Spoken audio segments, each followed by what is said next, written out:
Topic है about the cilia and the flagella और ये मोस्ट इंपॉर्टेंट नहीं है बट मेन डिफरेंस आपको ज़रूर पता होना चाहिए कि ऑफ कोर्स सीलिया एक लैटिन वर्ड होता है, इवन फ्लैजिला भी एक लैटिन वर्ड है बट इनके मीनिंग डिफरेंट होता है।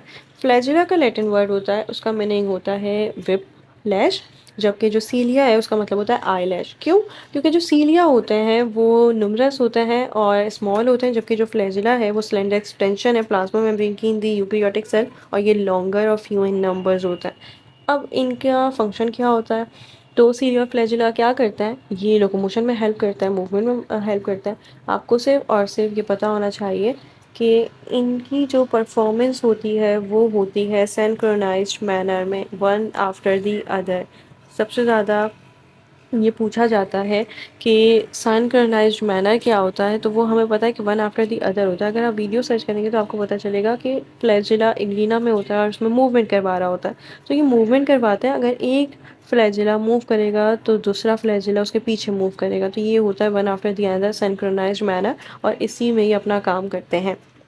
मेन डिफरेंस वही जो मैं बता चुकी हूँ, लाई करते हैं the number length and the direction of the force they generate. Cilia एक लैटिन वर्ड है जिसका मतलब होता है आईलैश और ये शॉर्ट होते हैं 10 to 25 माइक्रोमीटर लॉन्ग। वैसे इतना ज़्यादा मीटर वगैरह पूछते नहीं है बट फिर भी थोड़ा बहुत आपको पता होना चाहिए। और फ्लैजिला लॉन्ग होते हैं 50 to 75 माइक्रोमीटर और यूजली फ्यू इन नंबर्स होते हैं और वो न्यूमरस होते हैं, वो लार्जर इन नंबर्स होता है। ये एक्सर्ट फोर्स करता है perpendicular to the plasma membrane, like of course plasma membrane के परपेंडिकुलर है। परपेंडिकुलर में 90 डिग्री का एंगल बनता है ना, तो ये क्या करेंगे, ये आगे जाके परपेंडिकुलरली उसको मूव करवाएंगे। मूवमेंट मैकेनिज्म वैसे पूछा नहीं जाता, लेकिन फिर भी हम लोगों ने जब प्रोकैरियोट्स पढ़ा था तो हमने डिटेल में ये मैकेनिज्म किया था, आपने शॉर्ट क्वेश्चन आंसर भी याद किए होंगे, उसमें भी था। तो बस ये वही है, छोटी कोई शॉर्ट वीडियो देख लीजिएगा तो आसानी से कवर हो जाएगा। Now we are talking about the centrioles. तो सेंट्रियोल्स सिर्फ और सिर्फ एनिमल सेल्स और फंजाई लाइक प्रोटोक्टिस्ट में होता है, not in the higher plants. ये हमेशा याद रखना है। अब इनका काम क्या होता है, तो हमें पता है कि एनिमल सेल्स में माइक्रोट्यूब्यूल्स रेडिएट होती हैं from a microtubule organising centre near the nucleus. वो कौन सा सेंटर है? वो सेंट्रोसोम है। सेंट्रोसोम का मतलब है centro is equal to nucleus and soma is equal to body. तो within the centrosome of an animal cell एक पेयर होता है सेंट्रियोल्स का। सेंट्रियोल्स एक शॉर्ट बैरल शेप स्ट्रक्चर है माइक्रोट्यूब्यूल्स का, जो लाई करता है perpendicular to one another. Like क्या होगा कि जो सेंट्रियोल है कंपोज होगा 9 sets of the triplet microtubules and then फिर अरेंज हुआ हुआ होगा रिंग मैनर में। सेंट्रियोल और माइक्रोट्यूब्यूल ट्रिपलेट्स हैं, कितने होंगे? 9 सेट्स ऑफ माइक्रोट्यूब्यूल ट्रिपलेट्स। इनका काम क्या होता है, जब भी सेल डिवाइड होता है ना तो जो सेंट्रियोल्स हैं वो रेप्लिकेट कर जाते हैं, मूव करते हैं to the opposite side of the cell and thread like fibres radiate होना शुरू हो जाते हैं from the centrioles in all direction. उस रेस को हम कहते हैं एस्ट्रल रेस। तो बस आपने ये याद रखना है कि एस्ट्रल रेस क्या है, एक थ्रेड लाइक फाइबर्स हैं जो रेडिएट हो रहे हैं from the centrioles. Centrioles also form basal bodies जिनको हम काइंडोसोम कहते हैं, जो फॉर्म करता है सीलिया एंड दी फ्लैजिला। बस आपने ये याद रखना है, इसके अलावा कुछ भी याद नहीं रखना। Now we are talking about the vacuoles. तो सबसे ज़्यादा इसमें एमसीक्यू आता है कि वैक्यूल लार्जर किस में होता है और स्मॉलर किस में होता है। तो स्मॉलर छोटे छोटे और ज़्यादा एनिमल सेल्स में होंगे, जबकि एक लार्जर वन होगा प्लांट सेल में। अब ये जो वैक्यूल होता है ना, ये नॉन प्रोटोप्लाज्मिक लिक्विड होता है। Exception is always there, exception होती है फूड वैक्यूल की। तो ये क्या है, ये एक non protoplasmic liquid field cavities है इन दी साइटोप्लाज्म और सराउंड होती हैं बाय मेम्ब्रेन जिसको हम टोनोप्लास्ट कहते हैं। ये जो टोनोप्लास्ट है ये सेमी परमिएबल होता है। सेमी परमिएबल को सिलेक्टिवली परमिएबल भी कहते हैं। ये अलाउ करता है सर्टेन सब्सटेंसेस को to enter in the vacuole और कुछ को रिपेल कर देगा, कुछ को एक्सक्लूड कर देगा, आने नहीं देगा।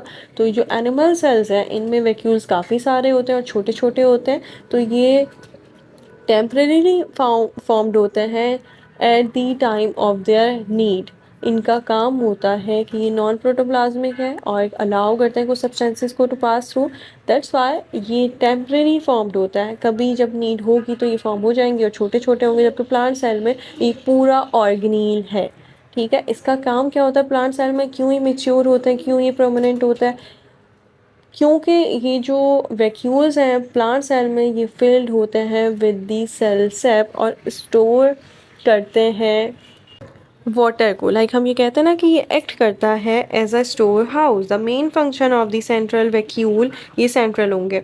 एक एमसीक्यू भी था, आई गेस आपकी बुक में ही था, कि क्या चीज़ें जो सेंटर में होती है, तो ये सेंट्रल वैक्यूल होते हैं और ये बड़ा होता है प्लांट सेल में। इसका मेन फंक्शन होता है कि मेंटेन करता है टर्गर प्रेशर को। क्यों? क्योंकि इसकी जो आउटर मेम्ब्रेन है वो टोनोप्लास्ट है और टर्गर प्रेशर आपने पढ़ा होगा कि ये inside the plant cell maintain रहता है just because of the vacuole. Turgor pressure help करता है प्लांट सेल को to keep its shape constant by pressing the plasma membrane against cell wall. तो ये मेंटेन करता है एक nice rigid structure of the plant ताकि वो शेप बरकरार रहे। तो ये जो शेप है, जो मेंटेनेंस है, ये just because of the vacuoles हो रही होती है। न्यूक्लियस है, न्यूक्लियस बहुत इजी, हम बहुत दफ़ा पढ़ चुके हैं। न्यूक्लियस डिस्कवर हुआ था by the Robert brown in the 1831। Robert brown पूछा जाता है तो प्लीज़ ये ज़रूर याद रखिएगा। इसके अलावा मोस्ट इंपॉर्टेंट और प्रोमिनेंट पार्ट है सेल का, जो कंट्रोल करता है all the activities of the cell. Commonly spherical in nature होता है, स्फेयर लाइक होता है और कंट्रोल करता है all the activities of the cell. Even brain of the cell भी कहा जाता है इसको। अब हम बात करते हैं इसकी जो मेम्ब्रेन होगी, सेल की मेम्ब्रेन को हम क्या कहते थे? सेल मेम्ब्रेन या प्लाज्मा मेम्ब्रेन। मसल की मेम्ब्रेन को हम क्या कहते हैं? सार्कोप्लाज्मा। अब यहाँ पे न्यूक्लियस की बात हो रही है तो न्यूक्लियस की मेम्ब्रेन को हम कहेंगे न्यूक्लियर मेम्ब्रेन। ये डबल मेम्ब्रेन बाउंडेड ऑर्गेनील है। एनवेलप वर्क होता है as a boundary of the nucleus. Both membrane have a thin space filled with a fluid. और ऑफ कोर्स हम लोग बात करते हैं ना कि साइटोप्लाज्म है, ठीक है। साइटोप्लाज्म किस में होता है? सेल में होता है। न्यूक्लियस में एक लिक्विड पोर्शन होगा और उसको हम कहते हैं nucleoplasm. Nucleus field with a protein rich substance called nucleoplasm, और इसको हम कैरियोलिम्फ भी कहते हैं। कैरियो का मतलब वही न्यूक्लियस होता है, ठीक है। ये मिक्सचर है प्रोटीन, डीएनए और RNA polymerase, enzyme, nucleotides and some metal ions का कंटेन करता है। फिर histone proteins, of course nucleus में ही डीएनए होता है, वहीं पे क्रोमोसोम होता है। हम हमेशा जीन की बात करते हैं तो जीन में डीएनए होता है। जीन कहाँ पे होता है? क्रोमोसोम के अंदर होता है। तो यहाँ पे हिस्टोन प्रोटीन्स भी होंगे और नॉन हिस्टोन प्रोटीन्स भी होंगे। देयरफॉर ये स्लाइटली डिफरेंट होता है in composition from the cytoplasm. Cytoplasm में सारे सॉल्ट्स, ग्लूकोज और शुगर वगैरह थी। यहाँ पे वो उसमें हार्मोन्स, एंजाइम थे। यहाँ पे हमारे पास DNA, RNA polymerase, enzyme, nucleotide, सब मेटल आयंस हैं, even histone protein, non histone proteins हैं। तो इसलिए ये स्लाइटली डिफरेंट होता है composition from the cytoplasm. Nucleolus है। अब न्यूक्लियोलस में आपने ये याद रखना है कि न्यूक्लियोलस एक स्फेरिकल बॉडी होती है विद इन दी न्यूक्लियस और कांस्टेंट नहीं होती। ऐसा नहीं है कि एक न्यूक्लियस में एक ही न्यूक्लियोलस होगा, नो, वेरी कर रही होती है, नंबर वेरी कर रहा होता है in different kind of the cells में। So there may be more than one nucleoli and one nucleus हो। इसके अलावा डिसअपेरेंस हो जाती है इसकी ड्यूरिंग सेल डिवीजन, क्योंकि जब सेल डिवाइड हो रहा होता है तो उसको स्पेस चाहिए होती है। दैट्स व्हाई न्यूक्लियोलस डिसअपेयर हो जाएगा और रीअपेयर होगा आफ्टरवर्ड्स। इवन विजिबल होता है इंटरफेस में। जब आप मायोसिस माइटोसिस करेंगे तो आप डिटेल में पढ़ेंगे अबाउट इंटरफेस वगैरह, शायद आपने पढ़ा भी हो। तो डिसअपेयर हो जाता है during cell division and then फिर विजिबल होता है इंटरफेस में। याद करने वाली बात यह है कि इसका फंक्शन क्या होता है। तो इसका फंक्शन मेन ये होता है कि ये सिंथेसाइज करवाता है राइबोन्यूक्लिक एसिड को, राइबोसोमल आरएनए को। ये जो राइबोसोमल आरएनए ये सिंथेसाइज होता है इन द न्यूक्लियोलस, ठीक है। ये जो राइबोसोम्स बन रहे हैं, किसमें बन रहा है? जस्ट बिकॉज क्योंकि इनके पास राइबोन्यूक्लिक एसिड होता है, राइबोसोमल आरएनए होता है। तो राइबोसोम्स कहाँ पे बनेंगे? राइबोसोम बनेंगे हमारे न्यूक्लियोलस में। अब न्यूक्लियस कंटेन करता है numerous fine strand in the form of the network through out the nucleoplasm. उसको हम क्रोमेटिन नेटवर्क कहते हैं और न्यूक्लियर रेटिकुलम कहते हैं। ये सीन होता है only in the non dividing cell. इस नेटवर्क को हम कहते हैं कि क्रोमेटिन मटेरियल से बनता है, डीएनए और द हिस्टोन प्रोटीन्स। अब ड्यूरिंग सेल डिवीजन जब भी क्रोमेटिन नेटवर्क ब्रेक होगा तो वो ब्रेक होगा into specific number of threads में। और हम हमेशा क्रोमोसोम की बात करते हैं तो हम बात करते हैं कि ये क्या है? ये सेंट्रोमेयर है। एंड देन ये क्या है? ये हमारा आर्म है। तो आपने ये बात करना है कि ये क्रोमेटिड्स है और ये सेंट्रोमेयर है। इसको हम आर्म कहते हैं या सिस्टर क्रोमेटिड्स कहते हैं। आफ्टर कंडेंसेशन ये क्रोमोसोम बन जाता है। लाइक आपने सिर्फ और सिर्फ ये याद रखना है कि आर्म और सेंट्रोमेयर होता है। Before cell division each chromosome consist of 2 threads. उसको हम कहते हैं आर्म या फिर क्रोमेटिड्स। वो आर्म क्रोमेटिड्स कहलाते हैं या फिर सिस्टर क्रोमेटिड्स या फिर आर्म, ठीक है।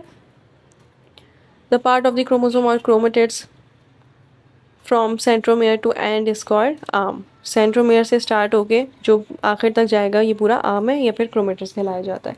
अब इसकी लाइक क्रोमोसोम्स की डिफरेंट टाइप्स होती हैं, डिपेंड करता है on the position of the centromere. तो टाइप्स इसकी होती हैं मेटासेंट्रिक, सब मेटासेंट्रिक, एक्रोसेंट्रिक और टेलोसेंट्रिक। तो एक्रोसेंट्रिक जिसको हम सब टेलोसेंट्रिक भी कहते हैं, इसका मतलब होता है कि रॉड लाइक क्रोमोसोम होगा with arm very small. Arm एक बहुत स्मॉल होगा और एक आर्म बहुत लॉन्ग होगा, उसको आप कहते हैं एक्रो और सबटेलोसेंट्रिक। इवन ये आपके सिलेबस में नहीं है बट फिर भी हमेशा हमेशा पास पेपर में इससे एमसीक्यूज आए हुए हैं, दैट्स वाई आपको इनकी टाइप्स पता होनी चाहिए। Metacentric chromosomes with equal arms, short long कुछ भी नहीं है, इक्वल है, वो मेटासेंट्रिक है। ऑफ कोर्स सेंट्रोमियर प्रेजेंट होगा हमारे सेंटर में। अब सब मेटासेंट्रिक है तो सब मेटासेंट्रिक में क्रोमोसोम्स विद अनइक्वल आर्म्स आ जाते हैं। Chromosome with slightly unequal arms, centromere slightly away होगा फ्रॉम सेंट्रोमियर, लाइक थोड़ा सा बीच से ऊपर नीचे होगा। इसके अलावा अब आ जाता है हमारा एक्रो और सब टेलोसेंट्रिक, तो chromosomes with one very long and one very large और शॉर्ट आर्म, वो इसमें इन्वॉल्व होते हैं।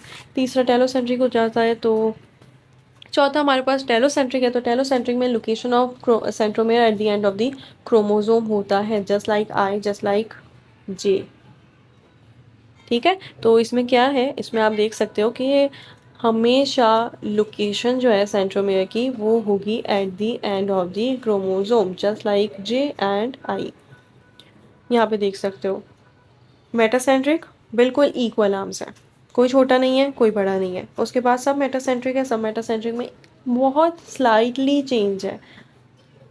इसके अलावा एक्रोसेंट्रिक है, तो एक्रोसेंट्रिक में हमने अभी बात करी कि उसको हम सब टेलोसेंट्रिक भी कहते हैं, और इसमें रॉड लाइक क्रोमोसोम्स होते हैं with arm very small and the other very long. जबकि टेलोसेंट्रिक ह्यूमंस में नहीं होता, ये याद रखने वाली बात है, और इसमें लोकेशन होगी at the end of the chromosome, centromere की location. Now we are talking about the difference between the prokaryotes and the eukaryotes. तो प्रोकैरियोट्स मतलब अर्ली, और क्रियॉन तो न्यूक्लियस को कहते हैं। ये प्रिमिटिव टाइप ऑफ न्यूक्लियस होता है इनके पास, not bounded by the nuclear membrane, जबकि इनके पास टू टाइप ऑफ न्यूक्लियस होगा, उसमें न्यूक्लियर मेम्ब्रेन भी होगी, न्यूक्लियोलस भी होगा, न्यूक्लियोप्लाज्म भी होगा।